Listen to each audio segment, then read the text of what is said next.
Talentos da PUC. Conheça a história de um funcionário da PUC que dedica seu tempo livre à música. Escolas de Belo Horizonte trabalham novas metodologias na educação das crianças. Conheça também um jeito totalmente novo de estudar, desenvolvido e aplicado em Portugal, porém muito falado aqui no Brasil. No estúdio, vamos receber uma pedagoga para falar mais sobre as novas tendências da educação. Hoje é quarta-feira, 14 de setembro. Está no ar o Espaço PUC, você por dentro de tudo o que acontece na universidade.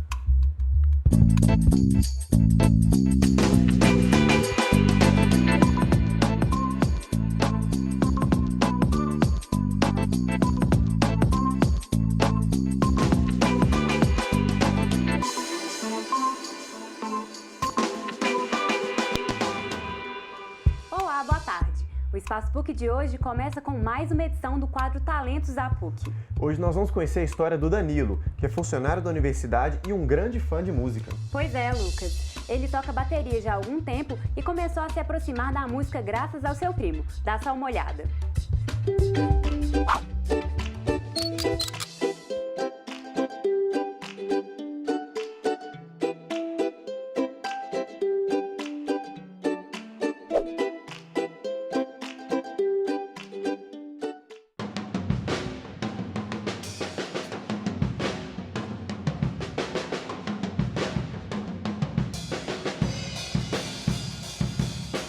Eu comecei a vir na igreja desde criança.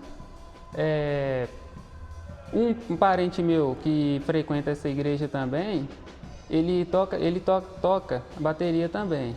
E eu fui vendo aquilo, decorrendo do tempo eu fui vendo, fui gostando e pedi ele para me ensinar.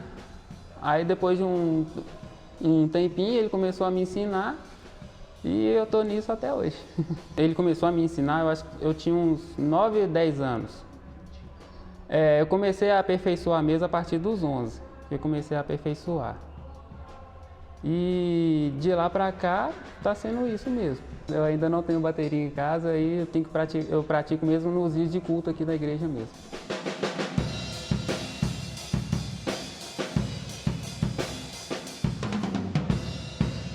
Eu e o pessoal que toca aqui guitarra, violão,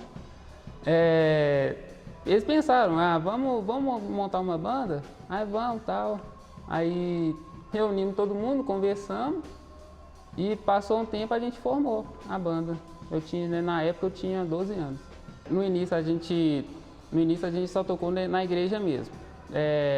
Músicas de bandas já conhecidas, e as músicas da própria igreja mesmo, nossa aqui. Aí foi passando o tempo, a gente foi conhecendo outras pessoas que interessou a entrar para a banda, e alguma delas, essa pessoa já sabia montar música. Aí a gente começou a tocar as nossas próprias músicas daí.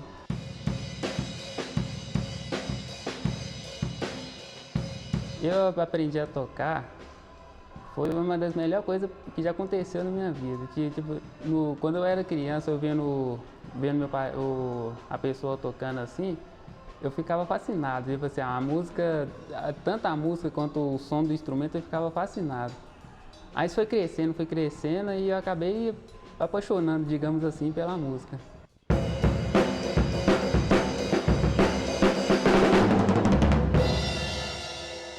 Meu nome é Danilo dos Santos, sou baterista e trabalho na PUC Minas.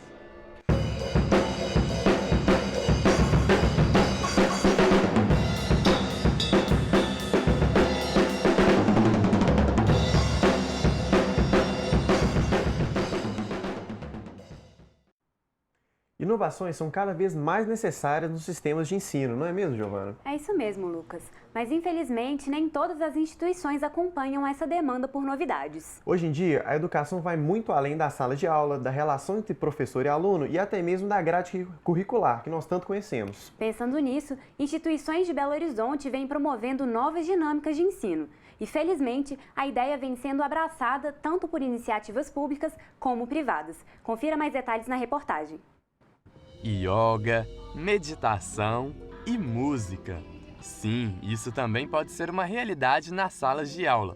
Proposta inovadora de uma instituição particular em Belo Horizonte. A gente criou 2 conselhos para poder cuidar da criação de uma escola que pudesse unir o que a gente tivesse de melhor do ponto de vista pedagógico, disponível hoje na literatura, nas experiências pedagógicas do mundo mesmo, pudesse então unir essas experiências pedagógicas com o referencial e todo o conhecimento referenciado, inclusive cientificamente, do Kundalini Yoga, aplicado para a saúde e para o bem-estar. Com ensinamentos vindos do Oriente, a escola é laica. E para além das disciplinas convencionais como matemática e português, a instituição também investe na bagagem social, humana e cultural. Nossa prática com as crianças é para que elas consigam olhar para si, para o outro, com muita compaixão, com muita devoção, com honra,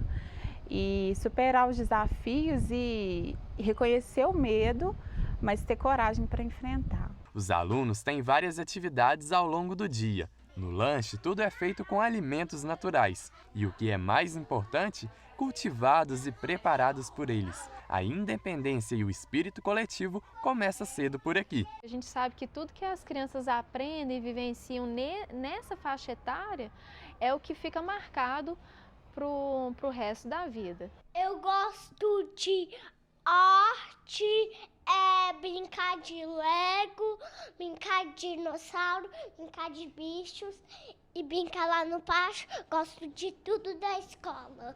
O conhecimento, para além de uma base técnica, conquista os alunos e, claro, os pais, preocupados com uma formação mais humana dos filhos. Essa questão do lado humano que a gente percebeu desde a primeira vez que a gente pisou aqui dentro, até hoje, nos dias de hoje, é o que realmente fez a gente trazer o Ricardo para dentro da escola. Eu percebi em pequenos gestos que ele em casa ele está muito mais solidário, ele divide muito mais as tarefas da casa depois que ele veio para cá. Quanto mais as suas experiências de aprendizado estiverem significativamente marcadas por essa forma de expressão que é tão própria delas, que é brincar, né? E junto, né, explorar o mundo junto com outras crianças, tanto mais os aprendizados vão se incorporar à formação dela, pessoal e social. E para quem pensa que uma boa educação é sinônimo de escola particular, algumas instituições públicas também têm surpreendido. Criada em 2004, a ZUMEIs, Unidades Municipais de Educação Infantil, tem uma nova lógica de ensino para as crianças. A proposta da ZUMEIs, esse atendimento à educação infantil, né, uma escola pública de qualidade, e nós temos os referenciais, né, da Prefeitura de Belo Horizonte que nos orientam.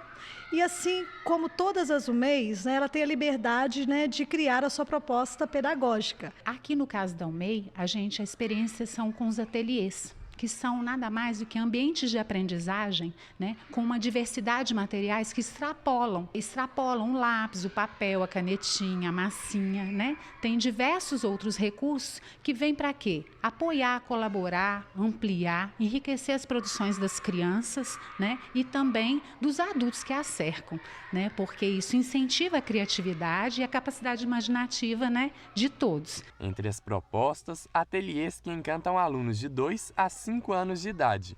Uma metodologia diferenciada com inspiração na cidade italiana Reggio Emílio.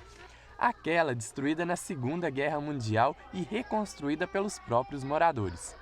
Belo exemplo. Reconstruir pode ser o melhor caminho. Quando a gente escuta o aluno, a gente percebe que ele traz tanta novidade para a sala de aula que você não precisa sair e buscar coisas fora de sala. Né? Tá tudo aqui dentro, mas a gente tem que saber o quê? Ter um olhar de criança para enxergar que a sala de aula é um lugar assim que você vasto em conhecimento, em diversidade, né? Que você tem que aprender primeiro a ouvir o que eles têm interesse. Gosto de brincar de massinha, de livros. Eu gosto de brincar com os meus amigos, gosto de ir para o zoológico e gosto de ir no piquenique. Tempos e espaços adequados, é tudo isso junto que faz com que a experiência das crianças, numas e noutras escolas, possa ser uma experiência favorável à sua autonomia, à sua capacidade de conviver em grupo e em sociedade. Escolas públicas e particulares. Quando a vontade é maior, o sucesso da educação independe do ambiente. O curso de Filosofia promove a prática de extensão chamada Filosofia com Cinema, a partir deste semestre na disciplina Seminário 2 de Integração, Filosofia, Cinema e Literatura. A programação vai ser sempre aos sábados, às 9 da manhã, no Campus Coração Eucarístico e será aberta ao público. A cada encontro, um filme será exibido e, em seguida, alunos e participantes discutem seu envolvimento lúdico. As inscrições podem ser feitas nos dias do evento e certificados serão emitidos para quem fizer solicitação prévia. Mais informações pelo telefone 3319-4540 ou pelo site filosof.pucminas.br. O Espaço PUC vai agora para um rápido intervalo. No próximo bloco, vamos conhecer um pouco mais sobre a Escola da Ponte, uma ideia de Portugal que apresenta há 40 anos metodologias de ensino totalmente diferentes das que conhecemos. E para comentar o assunto, recebemos aqui no estúdio a Estela Maria Marques, professora de Educação e Neurociências da PUC Minas. Mas antes disso, você confere mais uma edição do Hashtag na PUC Minas. Não saia daí!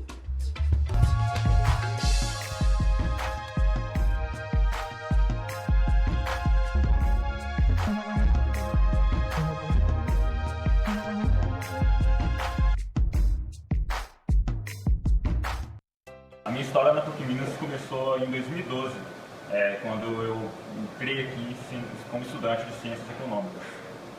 Hoje eu estou atuando aqui no DCE, estou contribuindo para o DCE aqui, eu estou ajudando muito na parte aqui, física aqui do nosso DCE aqui, no cadastro de pessoas, nessa parte mais do pessoal, nos computadores, nas impressões, porque a gente não tem mais funcionário, então os alunos que estão aqui suprindo essa demanda.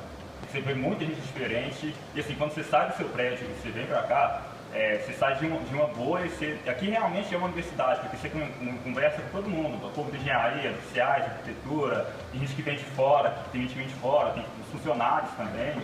Então assim, é um ambiente muito mais plural, que representa mais a sociedade.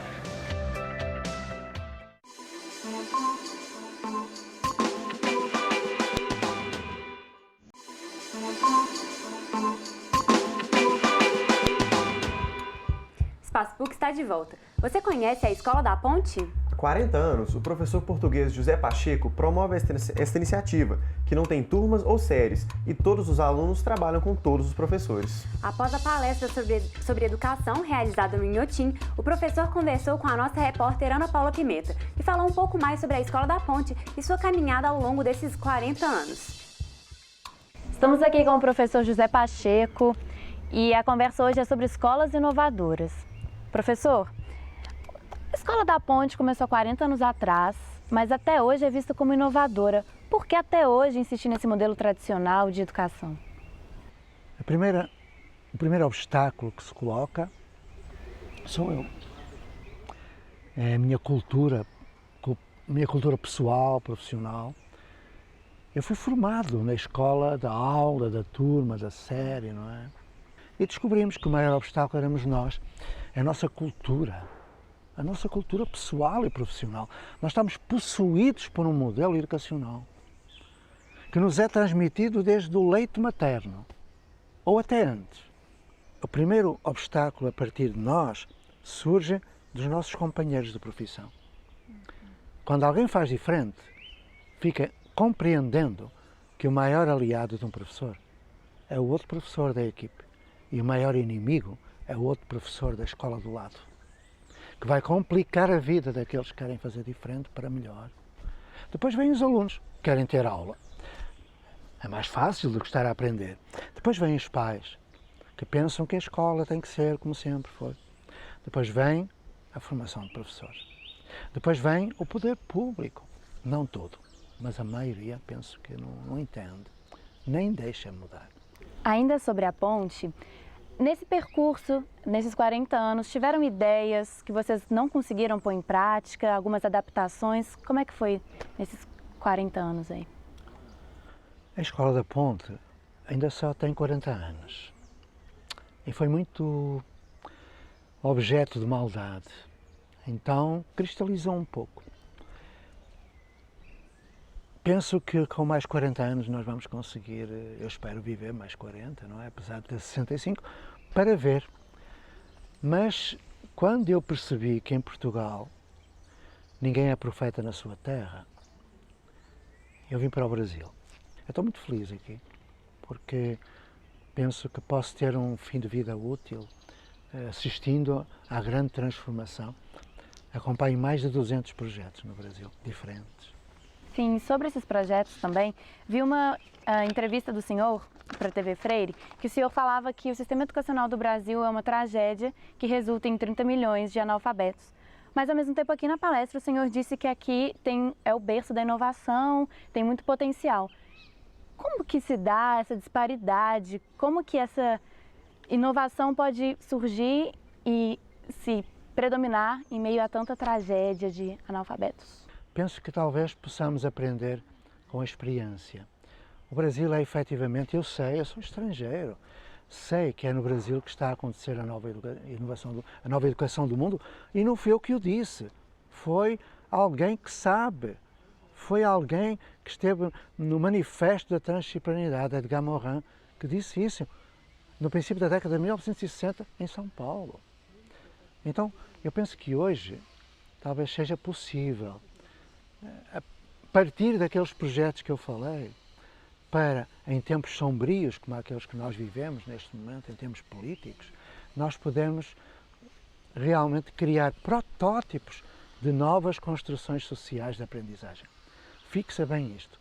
É preciso que estes brasileiros entendam a possibilidade. Tudo é possível.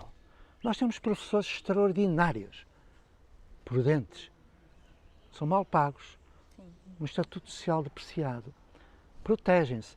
Mas se nós estendermos a mão, eu faço um apelo à sociedade brasileira, aos pais que amam os seus filhos, para ir às escolas procurar professores que ainda não tenham morrido, para que realmente esses professores percebam que os pais lhe dão a mão para fazer a educação necessária.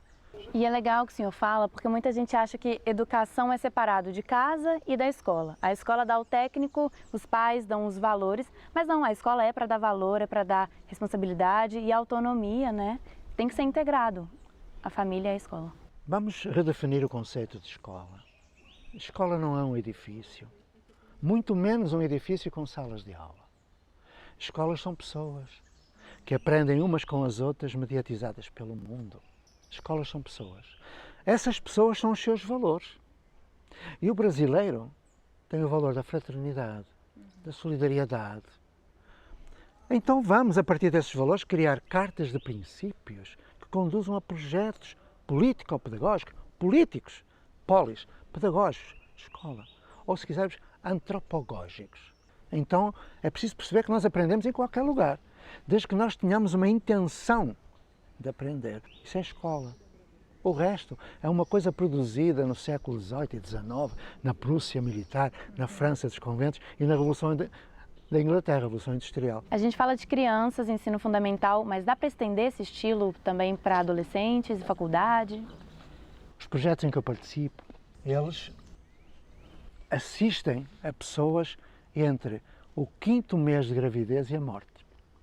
Ou seja, trabalhamos com o pré-natal até à morte. A educação é em toda a parte, onde houver gente que queira melhorar-se, melhorando os outros. Onde houver uma intenção de projeto e onde houver professores. Numa aula não se aprende nada. Então, vamos trabalhar de outro modo. Vamos trabalhar na comunidade.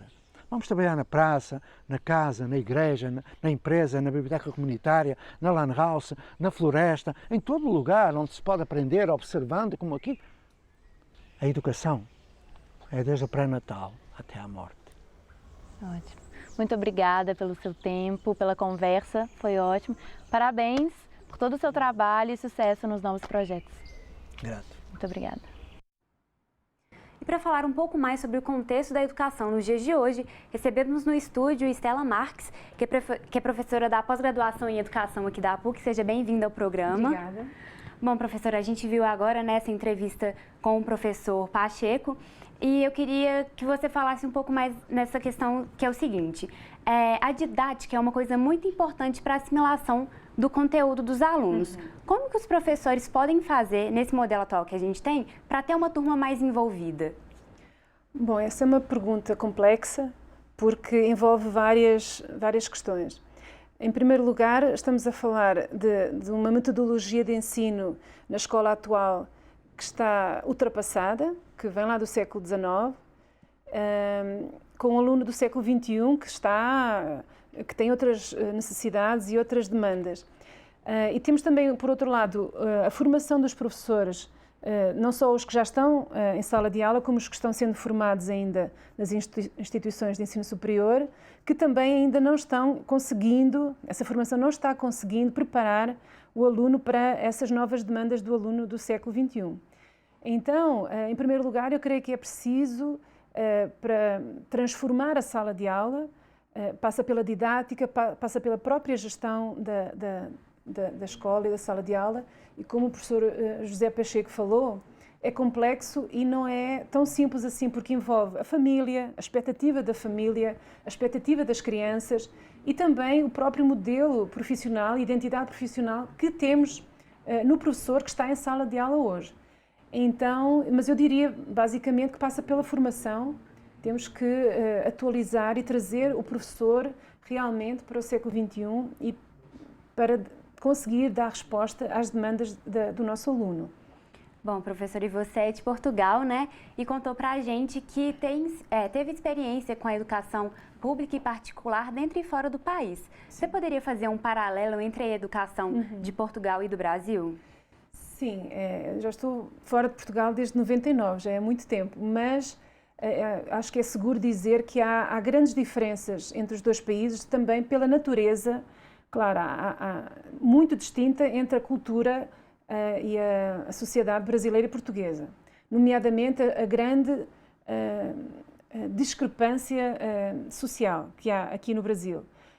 Não estou dizendo que em Portugal não há pessoas realmente com dificuldades, agora aumentadas com a crise desde 2009 para cá. Então, uma parte da população portuguesa realmente passa por dificuldades. Mas a grande questão e a grande diferença que eu vejo comparativamente ao Brasil é que a educação pública portuguesa tem muito mais qualidade. Portanto, o investimento já vem sendo feito há várias décadas.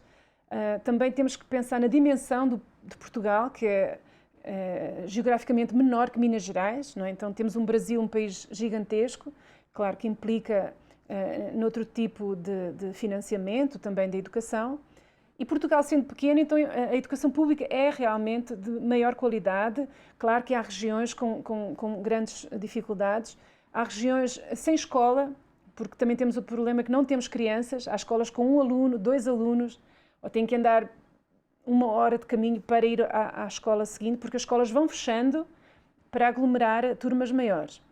E, por outro lado, o ensino particular em Portugal, eu não diria que é elitista, mas é diferenciado. Então, como a oferta do ensino público é de qualidade, só realmente famílias que querem um ensino diferenciado e que podem pagar, porque também é realmente muito caro, é que colocam o seu filho na escola particular.